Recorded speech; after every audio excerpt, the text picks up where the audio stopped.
আসসালামু আলাইকুম, সবাই কেমন আছেন?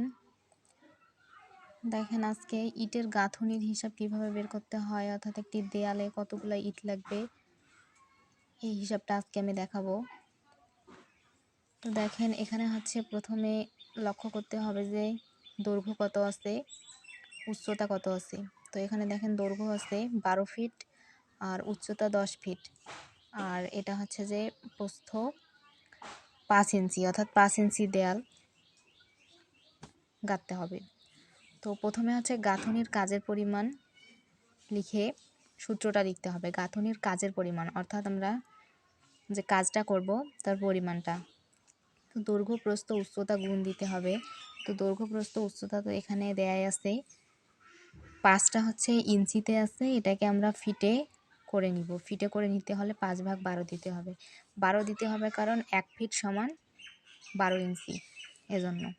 তো দেখেন এখানে এটা আসবে 0.41 ফিট, 3টায় গুণ দিলে আসবে 50 CFT।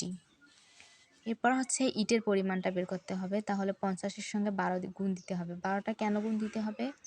আমরা জানি 1 CFT সমান 12 পিস ইট, 1 CFT সমান 12 পিস ইট, এজন্য। তাহলে এখানে 12 দিয়ে 50কে গুণ দিলে আসবে 600 পিস, 600 পিস ইট আসবে।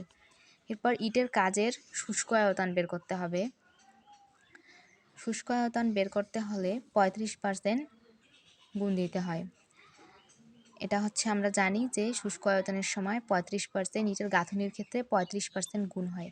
তাহলে 35-50, 35-এর সঙ্গে হচ্ছে 50 গুণ দিতে হবে, আসবে 17.5 CFT।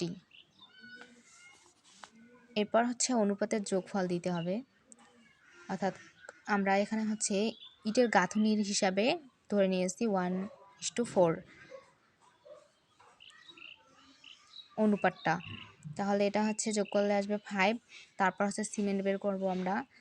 এখানে শুষ্ক আয়তন ভাগ এই যে অনুপাতের যোগফলে যে 5 বের হইলো তার সঙ্গে 1 গুণ দিতে হবে, কারণ সিমেন্ট 1 ভাগ ছিল এখানে। তারপর হচ্ছে বাস্তব ক্ষেত্রে এখানে গুণ হয় 0.8, 0.8 বাস্তব ক্ষেত্রে কাজের ক্ষেত্রে গুণ দিতে হয়।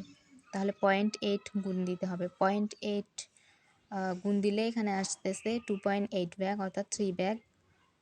মালামালের অপচয়ের জন্য একটু বেশি ধরা লাগে, একটু বেশি ধরতে হয়। তারপর বালি আমরা এভাবে বের করব, শুষ্ক আয়তন ভাগ হচ্ছে অনুপাতের যোগফল যেটা বের হইলো এটা, এর সঙ্গে তো গুণ 4 দিতে হবে। 4 কেন দিতে হবে? 4 ভাগ বালি ছিল। তাহলে এখানে হচ্ছে এটা ক্যালকুলেশন করলে আসবে 14 CFT। তো আজকের এই শর্ট ভিডিও এই পর্যন্তই। যদি কিছু বুঝে না থাকেন তাহলে অবশ্যই কমেন্ট করবেন। ফেসবুক পেজে দেখে থাকলে লাইক শেয়ার করবেন, আর আমার ইউটিউব চ্যানেলে দেখলে অবশ্যই চ্যানেলটি সাবস্ক্রাইব করবেন।